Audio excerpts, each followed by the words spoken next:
Live from New York, it's the show that's got dueling hype trains running wild. Did you see Justin Herbert's touchdown pass last night? Who said preseason is meaningless? And also, viral videos of trick plays in Bears joint practices. Who's got two thumbs and is excited?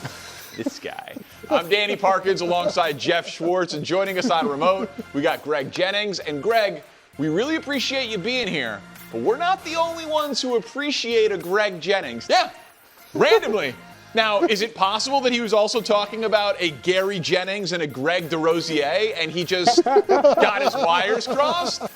It's possible, Greg, but maybe he was just shouting you out. Isn't that nice? I loved it. I literally, in the show, we'll talk about it, but everybody needs a Jim Harbaugh. I guess I got him on my side, too. He loves you. He loves you. We saw that postgame, and we were like, our Greg Jennings? Ours? Absolutely. No. Absolutely. We go way back. Way back. Mr. DeRosier. But we begin in Vegas. It's a great place to begin. Fernando Mendoza did not look very good at all. In 5 drives last night, Mendoza 7 of 14 passing for only 57 yards, no touchdowns, and yet another interception. Also was sacked twice. Here's Mendoza reacting to his performance and Klint Kubiak on if he's ready to name a starting quarterback. All right, let's take a look at Mendoza's preseason. Unfortunately for him, the arrow's kind of been trending down. Looked great in that game against Arizona. Then he had the brutal pick 6 on the late throw against the Texans. And then just a pretty ugly night, honestly, last night against the Niners. So, Geoff, I'll start with you, then we'll go to Greg. When should the Raiders, not will, when should the Raiders make Mendoza QB1? Yesterday, I came on here and said they should do it immediately based on the information that we had, right? I believe quarterbacks that are ready to play should play. It shouldn't matter about their offensive line or their skill guys or this and that. If they're ready to play as a young guy, they should play. We've had many examples where quarterbacks that are first overall picks play immediately and do well. Cam Newton, Herbert, second game, we saw Joe Burrow, I should say, Tua, Andrew Luck. Like these guys come in immediately, Trevor Lawrence, and play well. But last night, it gives you a little bit of pause, right? I think we saw that ambitious throw that he had. It was a good try, but I think it was a little bit off, right? A lot of checkdowns. He had a couple of throws we saw from Indiana, those back shoulder fades. It didn't really work. One was an interception. He just looked, Greg, a little uncomfortable last night. And I think that the biggest tell was that he had Kirk Cousins start this game, right? Like that was the biggest tell that they're going with Cousins early on. I think Mendoza is probably not ready yet. I probably have to backtrack on my thoughts on him. Yeah, look, I'm always of the mentality that if you have a veteran presence that can start and allow you to have some time where your rookie, whether it be a number 1 overall pick or a first rounder who is capable of playing, sit and see what it needs to look like. If it's going well for Kirk, great. If it's not, then you insert him and you find a way to allow him to get those experienced reps. However, when you look at their schedule, like if you start them now, then you got to ride it out to the end of the season. So I don't think that that's something that they're willing to do right out the gate, even though you start with the Dolphins and you got the Saints on that schedule. But if you allow him to see what it needs to look like, watch Kirk from the sideline, watch him come off the field and make in-game adjustments, have conversations with Klint Kubiak in the offense court. These are things that you're going to gain experiences versus just throw him in there and now he has to do it right away when you have someone who's capable of showing him what it looks like and then let him finish the rest of the second half of the season, which as we look at that schedule, it's not the easiest, but there's some lightweights at the back end. So I would start him sooner than later. I think it's a tremendous advantage having Kubiak there already. So it's not like he's got to learn one system and then his coach is going to get fired and he's going to have to unlearn what he learned with his coach that was on the hot seat. I think that's an advantage that he had, that Caleb didn't have, that Bryce Young didn't have, that Cam Ward didn't have. So I think he has that going for him over number 1 picks. But undeniably, he was not very good last night. What I would just want to caution people in this is people talk about Kirk Cousins like he is some sort of sure thing. And I know that he has looked good in a few drives in the preseason. He was not good last year. They won games down the stretch. One game he was excellent. The game against Tampa where it was a 29-28 shootout, and he had like 340 yards and 3 touchdowns. He was excellent in that game. In the 9 other games that Kirk Cousins played in, he had over 200 passing yards in 1 of them, and he had 7 touchdowns and 5 picks, again, outside of that Tampa game. So I am not at all convinced that, like, Kirk Cousins gives them a much better chance to win right now than Fernando Mendoza. I don't think this is a playoff team with Mendoza. I don't think it's a playoff team with Cousins. So if Cousins is marginally ahead of Mendoza right now, fine, I get it. That's conventional wisdom. You're going to start the veteran. But I would not be looking to the second half of that schedule. Like, if we put it back up again, Dust, if you don't mind, like, the Chiefs don't have a pass rush week 4. The Bills don't have much of a run defense week 6. Like, I would still be looking to get the vast majority of the work for Mendoza in this schedule. Then he can have a bye week later to kind of reset his season. Like, I would still be looking for the vast majority of this season, Geoff, to be going to Mendoza. I think you want to, because you want to see where he's at to end the year, right? Because then you know adjustments you have to make either schematically or personnel-wise to get him, the most out of him in year 2. Cousins won't play because he's helping them win. He'll just play because Mendoza's not ready to play yet. But I will say this: if you don't play Mendoza week 1, is he your backup, or is O'Connell your backup? Because let's say he gets hurt week 1 and Mendoza's got to play. Is he ready? If he's not ready to play, then he shouldn't dress, right, Greg? Like, he should sit out and you wait till he's ready to play. My argument's always been, if he's ready to play, if you feel comfortable enough to make him your backup quarterback, where the first play of the game you tear your Achilles and he comes and you're fine with it, then start him the first play of the season. If he's not ready yet, then don't have him active, right? Or have him be, have him be the third string quarterback. So that's where the Raiders are at. I think Cousins is going to start, but if you do think he's good enough right now to come in as a backup, he's probably good enough to start for you. So I agree with a lot of what you said. I do believe that you allow him to dress and he's your backup, because I don't think you're going to say, oh, Kirk Cousins, if he goes down, then we're going to go to O'Connell. No, we're not doing that. I do agree what you said. They're not trying to start Kirk Cousins to win and to have this playoff run. It's not even about that. It's, to me, anytime you have a veteran guy, I'll go back to it, and he has an opportunity, the young guy, to see what it looks like, even if it's not all great, even if it doesn't equate to wins, there are things that Kirk can do right now where he is as a savvy veteran, an experienced veteran, that Mendoza just can't, and he can learn from, that are not things that he would get in practice, in a joint practice. It's game ready opportunity. And so I would have him backing up Kirk Cousins, because again, he is going to be the face of your franchise. And so if he's not ready to start, you don't have to start him. But then if injury happens, which it happens across all 32 teams, then he has to go. So I will bring up a Chicago example, and it's not exactly apples to apples, but it's pretty close. I was covering Mitch Trubisky when he was the number 2 pick in the draft. Now, he did not have as much experience as Mendoza did in college. He was obviously a 1-year starter. But the Bears signed Mike Glennon. They gave him a ton of money, and they're like, we don't want Trubisky to play. We want him to learn. We want him to sit. We want him to just get the experience from the sidelines. And through the first 4 games of the season, Mike Glennon led the league in turnovers. And because John Fox was on the hot seat, they felt the public pressure to play Trubisky. And it was a disaster. And I'm not saying that if they had not done that, Trubisky would be some all-world quarterback right now. But I think it clearly stunted his development. So Greg, I tend to be with Geoff. Like, if Mendoza is not ready, I don't want him playing, because in theory he's not ready enough to stunt the development. Like, I want my decision on Mendoza to be solely based on Mendoza and not based on external circumstances like an injury or bad play to Kirk Cousins. And that's fine, but if he's getting these reps, even in the preseason, there's a reason why you're providing him with all these reps. You want to see, is he your week 1 starter? Is he capable of being your week 1 starter? And if he's not, is he even capable of being your number 2, your backup over O'Connell? And so when you look at what they're trying to accomplish, it's pretty simple, if you ask me. We want him to sit for a period of time. Who knows that period? They do, we don't. However, if something was to go awry, if we got derailed and we needed him to play. Is he capable? Do we trust that he can run our offense and he can grow from it? I believe the answer to that is yes. It'll be interesting because I think we all agree that Cousins is going to start.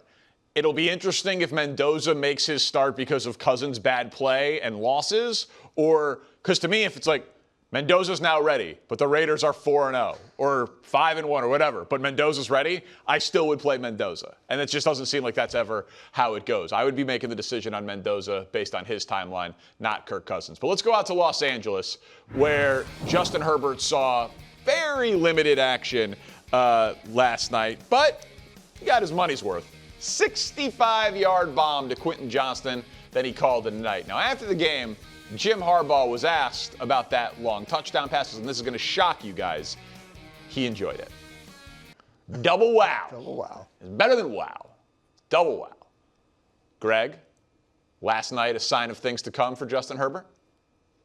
You sure hope so. Look, at number one, everybody needs, and I said this in the opening, everyone needs a Jim Harbaugh.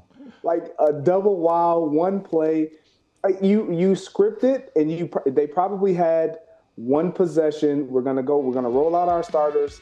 You get the first possession. You call up a shot play. It actually gets executed, and now you're done. You don't run any risk of anybody having an injury. But this is exactly what you want if you are Mike McDaniel in that offense. You want to be able to show that you can strike right away. We know Justin Herbert can make any and every throw. He has a unbelievable looking deep ball. Why not use and showcase his entire skill set as a quarterback? I think we're going to be in for a treat this year with the new coordinator look. I have to imagine Mike McDaniel thought he died and went to heaven watching this throw, right? I mean, he spent so many years with a quarterback that couldn't make this throw, right? I mean, this is part of every offense, right?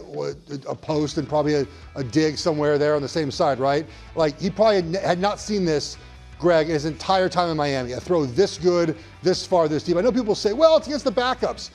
Well, Herbert can make this throw against the starters, too. It's more of just a proof of concept that this can happen. But I want you guys to look at this play again when it starts over again. Watch the protection. This is the best protection he has had in so long. Joe Alt there, right tackle, the interior offensive line. Slater's not even playing right now. If you give Justin Herbert this pocket, right, where he is nowhere, there's no one within 3-4 yards of him, he will do this the entire season, right? So the plays are going to be drawn up for him to have success. He's got to make the throws, and the offensive line's got to do their job. Now, this is all great in the regular season. We talk about this all the time with Herbert. The bar is now, does this happen in the postseason? We know it can do this in the regular season. Does it happen in the postseason? And I say all the time about the preseason, right? Check the box. That was a check the box play, right? Herbert can throw the ball deep. We got our wide receiver deep. The offensive line did a good job against the backups. Check the box, move to week one. It was awesome. I mean, it really was. And this was going viral on the internet, and we had Josh look it up and confirm it.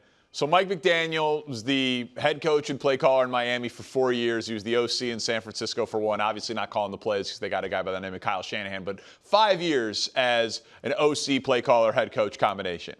He had exactly, because that ball was 48 yards in the air. He had exactly 0 plays for touchdowns that went 48 or more yards in the air.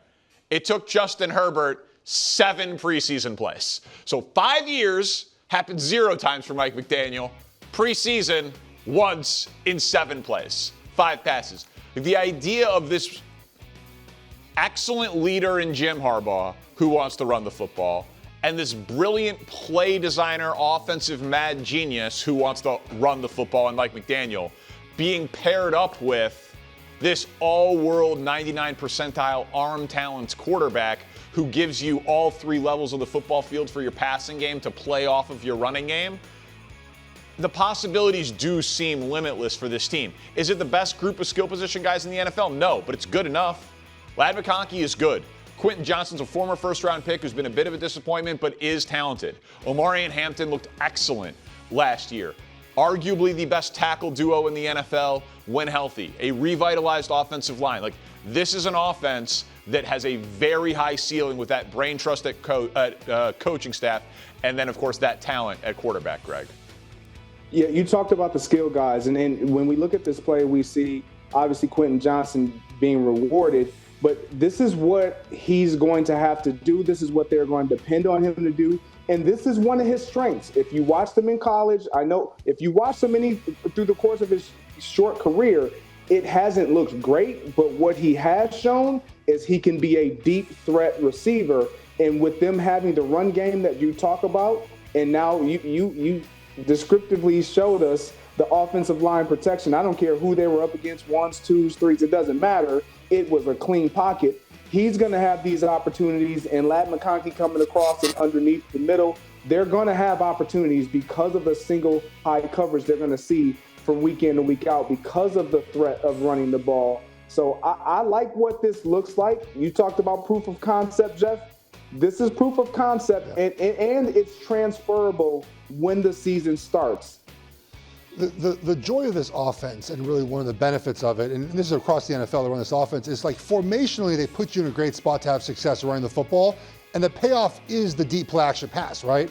As you show one thing over and over again, you get some eye candy with some motions and movements, and then boom, you hit him with this deep pass. This offense has not always had a quarterback of the caliber of Herbert to execute some of the concepts that they have. They've obviously had MVPs playing this offense before, but Herbert has the ability to be that guy. I'm not saying to win the MVP, but to be that guy in this offense. You combine Harbaugh's ability to run the football, or really the desire to do so, with McDaniel's ability to formation set things up for success, and that's the secret sauce of adding Herbert into this offense. Also, I mean, just the throw is great. It's just a little flick of the wrist, man. Oh, dude, he's got a cannon. But I mean, you think about it, like that. It's not to be mean. I mean, it's like literally a throw Tua cannot make. I'm not saying that like there are other guys in the NFL who can. Mahomes can make that throw. Allen can make that throw. Caleb can make that throw. There are plenty of guys that can throw the ball 48 yards in the air. But just like the lack of effort and windup that it takes for him to be able to do that, it does take the ceiling off a defense, all of those things. But that's why those clips that were going around of Mike McDaniel just kind of being wowed by him, he's literally never been around a player like that. He hasn't. And if you include, the improved offensive line, and if the weapons might be better in this offense, right? They might improve with better coaching. So they should. There's a possibility that Johnson does reach his full potential at some point next couple of years. All right, so to the other side of that matchup, the Rams chose to start Ty Simpson, and once again, the rookie delivered a very good performance. He went 18 of 23 passing, 119 yards, and a touchdown. Here's Sean McVay on the 13th overall pick in this year's draft. All right, so now here's a look at how Ty Simpson has performed this preseason. Those numbers, they're excellent. The only one that I would highlight, not to highlight the negative, but that you wouldn't love, 6.4 yards per pass. It's been a lot of horizontal stuff, a lot of checkdowns, a lot of, first level type throws. But Greg, I'll start with you. We did a lot of draft stuff together this offseason. Has Ty Simpson this preseason justified the 13th overall pick? Well, look, in terms of him having the opportunity to play in the preseason and what we would hope it should look like for a top number one or a first round top 15 pick at the quarterback position, absolutely. If you put those numbers up, like I don't mind the 6.4 yards per throw, because what it shows me is they're allowing him to take this step by step. We're going to give you the easy throws, and we expect, if you look at the completion percentage, we expect you to make those throws consistently at a high clip. And he's been able to do that. And then you take it to the next phase, which is mid-range, and then down the field. All of those things, there are layers to progression when you're playing the quarterback position, any position for that matter, but specifically the quarterback position. And he's been executing, Jeff. You talk about checking the box or red flags. We haven't seen a red flag, and partly because his coaches understand we're going to put him in the best situations. We're going to mold this offense to what he does well when he's in and available. And when the time comes, and they hope it's after this year completely, then he'll be ready to go, and we'll hand him the keys to the car, and he'll drive it with no problems. We talked about this last week, Greg, and I think it applies again this week, right? A lot of teams we're basically one or two things in the preseason, right? Like we just run our offense, doesn't matter what the defense is doing. We're not really going to game plan. And and then other ones like help our quarterback out. It feels like the Rams have tried to give Simpson an opportunity to be good, right? They've given an opportunity to run the plays that work for him. They've moved him out of the pocket a lot, right? Early in the down. They've run the ball very well. Now, this out of structure play that we keep showing is sort of the next level, right? This is a great play. These are the plays that make the quarterbacks that are good to not great, but like above average, right? If you make these plays over and over, these are the plays that are the special plays, right? Off script, off platform. He moves very well. He got out of the pocket very well. Like those are the throws that take you from good to great. But he still has executed the offense as designed for him. So I give the Rams coaching a lot of credit for making sure that he's prepared to play in these games. And then yes, he has played well. And look, they drafted him to hopefully not play for a couple of years. But let's say Stafford's out for 2 weeks, 3 weeks. He's got to play, right? Like I think they did a good job of getting him ready enough. Like who do you feel more comfortable with playing right now, Simpson or Mendoza, based off of the preseason? Well, listen, I think, okay, that's interesting. Based on last night, I'm not sure that he's passed Stetson Bennett on his own depth chart. Stetson Bennett's sad. Ty Simpson played. So I don't know if that means they just wanted to give the 13th pick reps and he's going to be QB2, or if he is still backing up Stetson Bennett. All credit to Ty Simpson. He could not have done more this preseason. That throw is great. Those numbers are great. And I hate the pick a little less after they acquired Myles Garrett, because they were still able to make a massive addition without using the huge draft capital to do it. So I will give them credit. They still made an all-in move without making the 13th pick being additive to this year's team. But I look at Sean McVay as a tier 1 elite top of the line coach. Just like I look at Kyle Shanahan.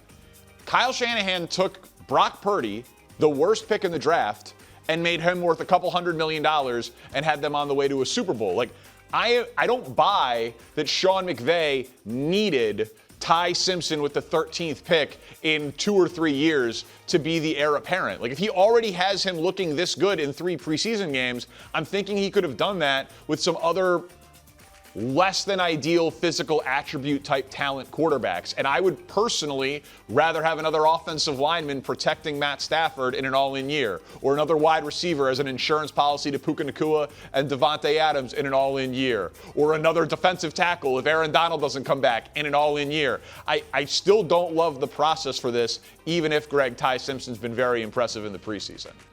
Yeah, but I'll go back to what Jeff asked. Like, if they've been asked, he and Mendoza, to do 2 totally different things. He knows he's not going to be starting. That's not in question. So when you approach a preseason game with Ty Simpson, it's going to look different versus when Klint Kubiak is approaching a game with a potential guy who can be running my entire playbook. So I'm not going to baby step him. I am going to introduce him to things, but I need to see, can he handle the full meal, not just the precursor, the appetizers, what we're seeing with Ty Simpson. And that's no disrespect to Ty Simpson, but if he was being one of those guys we are looking at as a quarterback competition to start week 1, I think we would be challenged a little bit more to run more of their playbook. Predictions week just around the corner. I'm going to be grinding the film, throwing out my pencils, taking my pens in, and locking in. Checking the OT, 5 Eastern, Monday, all next week. Tell you where I have the season going. Greg, I plan to see the NFL very clearly this year. Now let's head to Buffalo, where the Steelers played their final preseason game with Drew Aller and Will Howard splitting quarterback duties. Now, after the game, Mike McCarthy was asked if all 4 quarterbacks on his team, that includes Mason Rudolph and, of course, Aaron Rodgers, have earned a roster spot. All right, now this puts a very interesting situation on the horizon here for Greg's former coach and teammate. So our question is, what are the chances Rodgers does not finish the season as the Steelers starter? But, Greg, I want to paint you a picture before you answer the question, okay? Let's say it goes poorly for the Steelers this year. 6-10, 7-9. And they're headed into that Week 18 game at Baltimore. And Baltimore has already locked up a playoff spot. So you can't even say we want to play spoiler for our division opponent, because the Ravens are locked into the 1 seed, or they've locked up the AFC North and they're going to be the 2 or 3 seed. So Baltimore's sitting, guys, and you've got nothing to play for. Is it not on the table that in that scenario, Pittsburgh eliminated, can't play spoiler.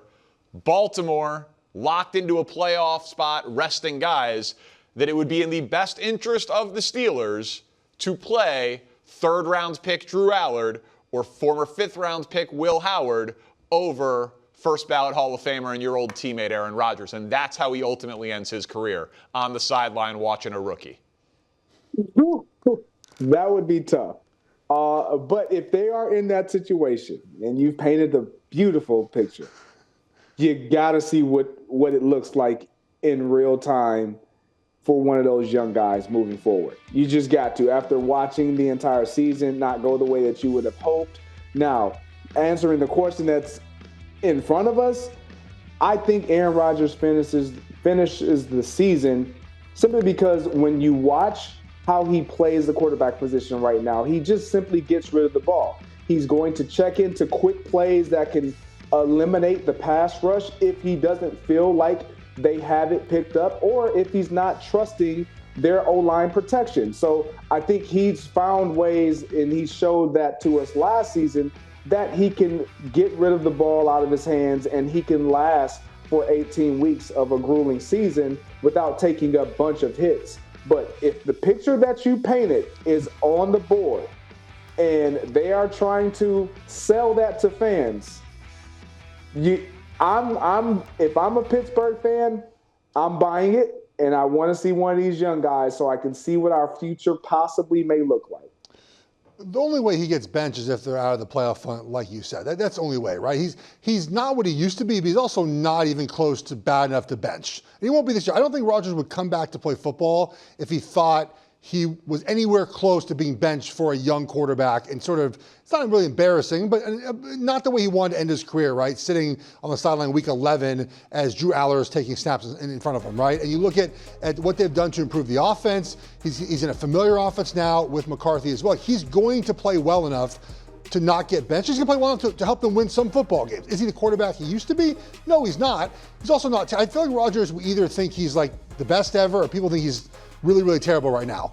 He's sort of in the middle right now in his career. He's one of the best ever to ever do it, but right now, he's just in the middle, Greg. Like, he's right in the middle, and that's good enough for them to win 8 to 10 games, maybe 7 games, but he's never going to be bad enough to be benched, and unless he gets hurt, he's not losing the job until they're out of the playoffs. Once they're out of the playoffs, it makes total sense to play one of the young guys and see what they have moving forward. But I will caution you guys again, we love the late round pick becoming an NFL superstar, right? It happens at other positions outside of quarterback. It rarely happens at quarterback. I don't expect Drew Allard or Will Howard to become some superstar, but the Steelers owe it to themselves, if they're out of the playoffs, to let those guys play.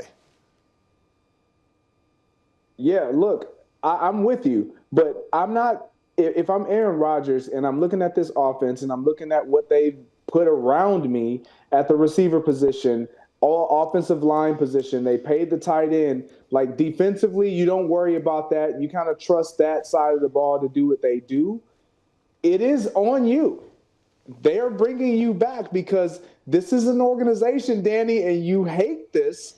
They don't look to bottom out. They don't look to tank. They look to the foreseeable playoff future and then say, we can get there and we can possibly see what happens when we're in the dance. And so if you're Aaron Rodgers, that's exactly how you're approaching this season. You understand that, look, I have a skill set, and partly his skill set now has teetered over to more of his mind and being able to put that offense in positions to then be in the right plays, understanding he can still make those same throws, doesn't have the same athletic ability, but because he has so much in his head in terms of how he can dissect the defense, he is head and probably waist and head waist above everybody else in that quarterback room, simply because of all of his experience. So for me, it's about the playoffs. They have to get to the postseason and they have to win a game.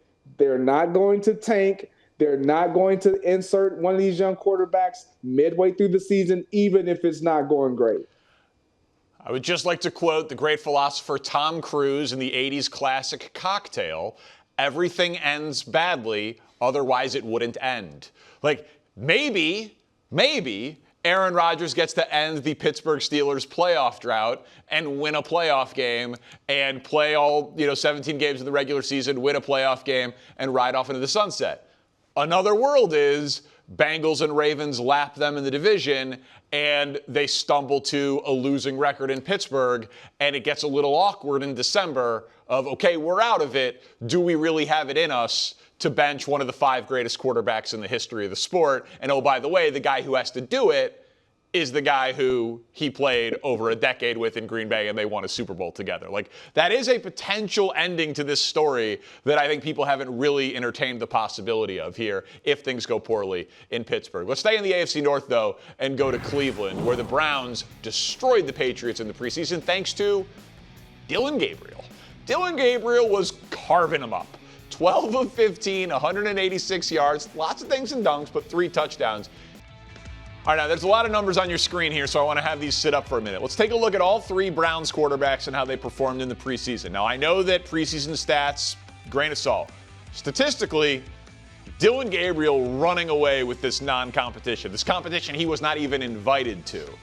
So my question to you, Geoff, was it a mistake to not have Dillon Gabriel, former 3rd round pick, compete with Deshaun Watson and your 5th round pick, Shedeur Sanders? The mistake was them drafting 2 quarterbacks in the same class last year. That was a mistake. The issue with any competition is reps, right? Is reps. You need reps to compete.